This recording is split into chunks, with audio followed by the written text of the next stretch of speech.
Okay, a little bit more of an update here. What's going on with the toys? I'll explain this a little bit. Okay, this thing, once all legal stuff and crap's done with it, is getting all chopped up. Now, it's going for a project. Okay, real easy. Right here, straight seams, little hollow spot. So this chunk of the frame is all one piece and will separate from the engine, transmission, all one piece is to this bracket, nothing else.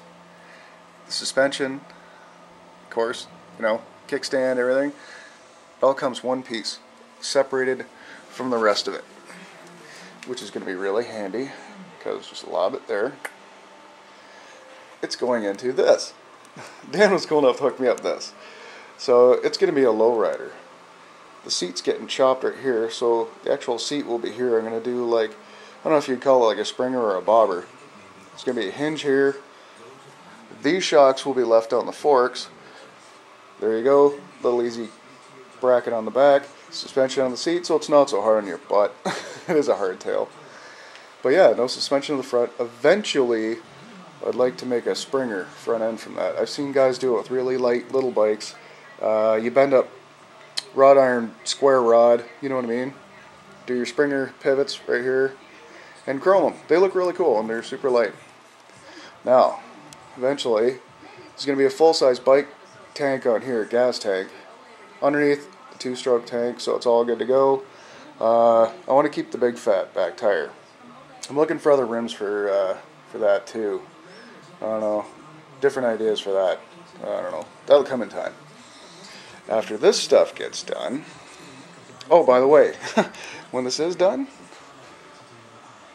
lights, signals, whatever, it will be a street legal frame. That's the funny part. And it's going to be lighter than that. A hell of a lot stronger. That's hollow, by the way. Here's Seth's toy.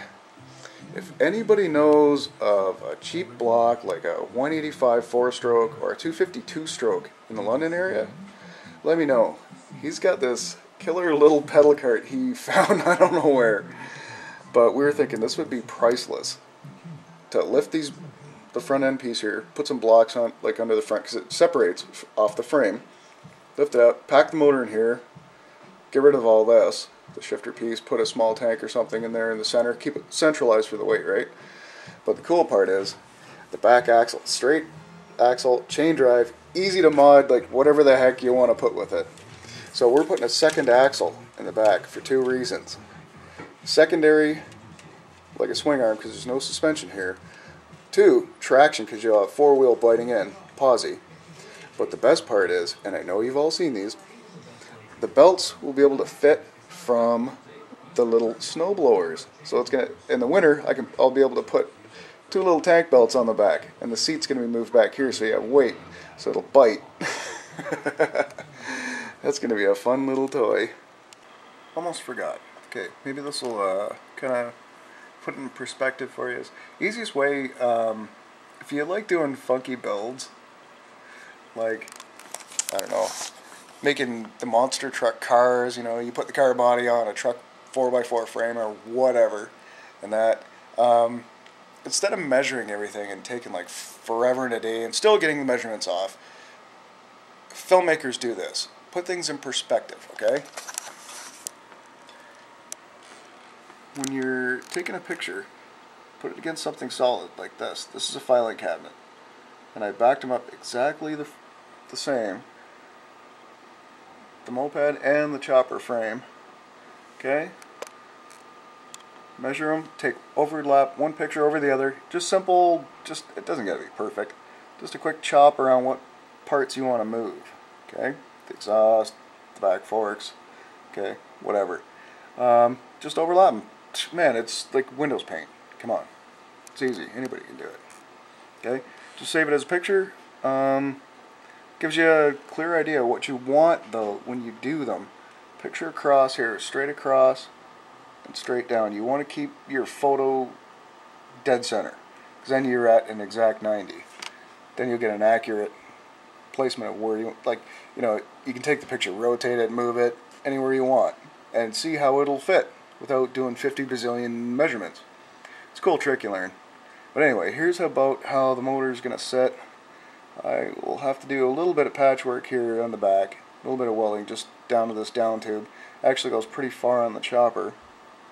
This one, the front down tube, only has to be torqued back about the width of itself. I don't know if you can kind of see that.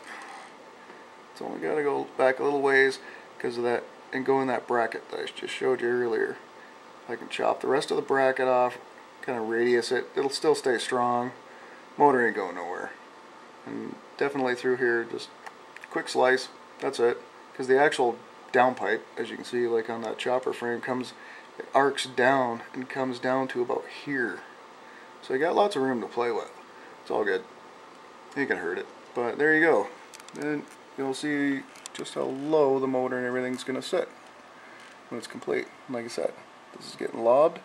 We'll have that nice rest here and it'll be on shocks.